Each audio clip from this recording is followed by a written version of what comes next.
Becker, Yvon Bach, annonce à Alex, Benjamin Bourgois, que le juge Laplace, Nicolas Buchou, les dessaisit de l'enquête sur la mort de Pierre, au profit du SRPJ. Alex se montre inquiet mais Becker se veut rassurant. Alors que Johanna, Aurore Delplace, s'apprête à partir du cabinet pour rendre visite à Yann, Constantin Balzan, en prison, elle est stoppée dans son élan par Florent, Fabrice Deville, qui lui avoue être perturbé après la lecture du carnet de Mélanie. Malgré sa démarche teintée d'excuses, Johanna ne peut s'empêcher de manifester sa colère et s'en va. Au parloir, Yann semble tenir le coup et se montre combatif. Il déroule sa théorie à Johanna et lui explique qu'il ne comprend pas pourquoi Alexandra lui aurait caché avoir recueilli les confidences de Mélanie. Il demande à sa compagne de prendre contact avec Astrid, proche de son ex-femme, dont le témoignage pourrait les éclairer.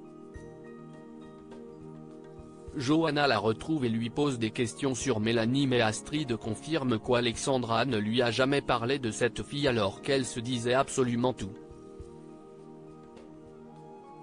Intriguée par cette histoire, Astrid effectue des recherches et rappelle Johanna pour lui faire part de ses observations. Selon elle, il apparaît impossible que Mélanie et Alexandra se soient croisées. Fleur va-t-elle pouvoir payer son premier loyer ? À la coloc, Élise, Malia Roman, confie à Ludo, Folco Marchi, ses craintes sur la solvabilité de leur nouveau colocataire. Thiago, Félicien Haro, qui surprend leur conversation leur affirme qu'ils n'ont aucun souci à se faire. Sa mère paiera. Soucieux des siens, Alain, Frédéric Van Dendrich, appelle son petit-fils pour s'assurer que leur emménagement se passe bien. Flore, Emmanuel Boisise, rappelle son père pour lui dire de ne pas s'inquiéter. Elle n'a pas besoin de son argent puisqu'elle a trouvé un job, modèle aux Beaux-Arts.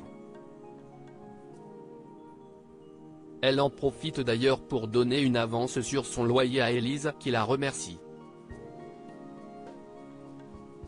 En apprenant que Fleur pose nue pour des étudiants, Elisabeth, Christelle Labaude, ironise une fois de plus, ce qui agace prodigieusement Alain.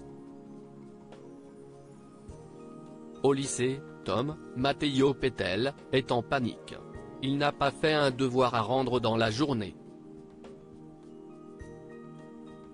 Thiago lui propose son aide. Tom accepte. De retour à la coloc, Flore échange avec son fils sur leur journée. Tous deux semblent contents de leur intégration. Thiago en profite pour dire à sa mère qu'il se pourrait qu'il ait un crush pour un lycéen.